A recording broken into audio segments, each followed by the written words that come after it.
Welcome to the Explainer. In a world that's more and more guided by AI, there's one human skill that's become, well, more critical than ever. And that's the ability to actually question the answers we're given. So today, let's talk about how to be the captain, not just a passenger, when you're working with AI. All right, so this is part 4 of our 15-part series, where we're breaking down a pretty hefty research report on AI-human teamwork. Today, we're really digging into a skill that's absolutely essential for anyone working with AI, and that is applying some good old-fashioned, rigorous critical thinking. And that's really the heart of the issue, right? I mean, AI is this incredible co-pilot. It can process information way faster than any of us ever could. But if you don't have a skilled human captain in charge, it can and will steer you in the completely wrong direction. So you might think, hey, as AI gets smarter, we can think less. But it's actually the opposite. Our ability to think critically is becoming more important, not less. So let's really break down why this is such a big deal for anyone using AI right now.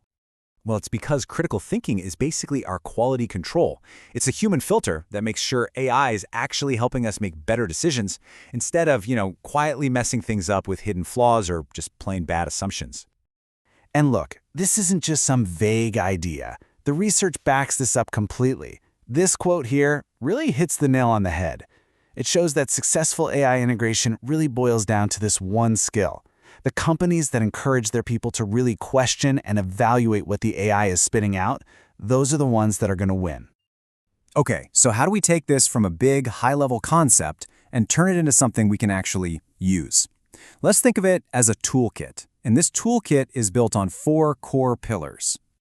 These 4 things right here, they're the foundation. First, you've got to question the assumptions baked into the AI. Then, you verify what it tells you, check it against other sources. After that, you actively hunt for its blind spots. And finally, you always maintain perspective. Does this actually fit our bigger goals? You put these 4 together, and you've got a really powerful, repeatable process. You see, the big mental shift here is going from just passively accepting whatever the AI says to actively poking and prodding at it. It means you got to dig into its logic, check its conclusions against reality, and make absolutely sure that its advice is actually helping you get where you need to go. And this is a perfect illustration of the 2 big traps we need to be on the lookout for. On one side, you have bias perpetuation. This is when the AI just learns and repeats the same old flawed assumptions from historical data. And on the other side, you've got these common failure modes. This is where the tech itself messes up. Like when an AI just confidently makes stuff up, you've probably heard this called hallucinations. Okay, so we've talked about the why this is so important and the what to look for. Now, let's get super practical. Let's walk through a simple how-to framework you can start using like tomorrow. This 4-step process right here. This is what turns critical thinking from just an idea into a real, concrete workflow. First, you analyze your own input. What did you ask the AI? Then you evaluate its process. How did it get to that answer?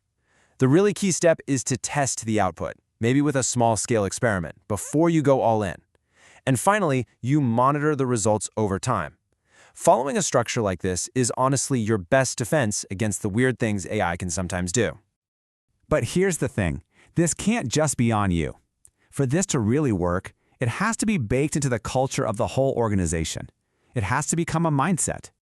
And the companies that are really nailing this, they're the ones that actively encourage, they even celebrate this kind of healthy skepticism. They build an environment where asking tough questions about an AI's output is seen as a good thing, as a valuable contribution, not as someone trying to slow things down. That's how you make sure AI is actually serving us and not the other way around. So if you remember just one thing from all this, let it be this. Your judgment, your real-world context, and your tough questions, that is the magic that turns AI from just another tool into a truly powerful partner. You are still the one in charge, always. And that's really the final thought to leave you with. As AI gets more and more woven into everything we do at work, the quality of that partnership, well, it's going to come down to the quality of the questions you ask.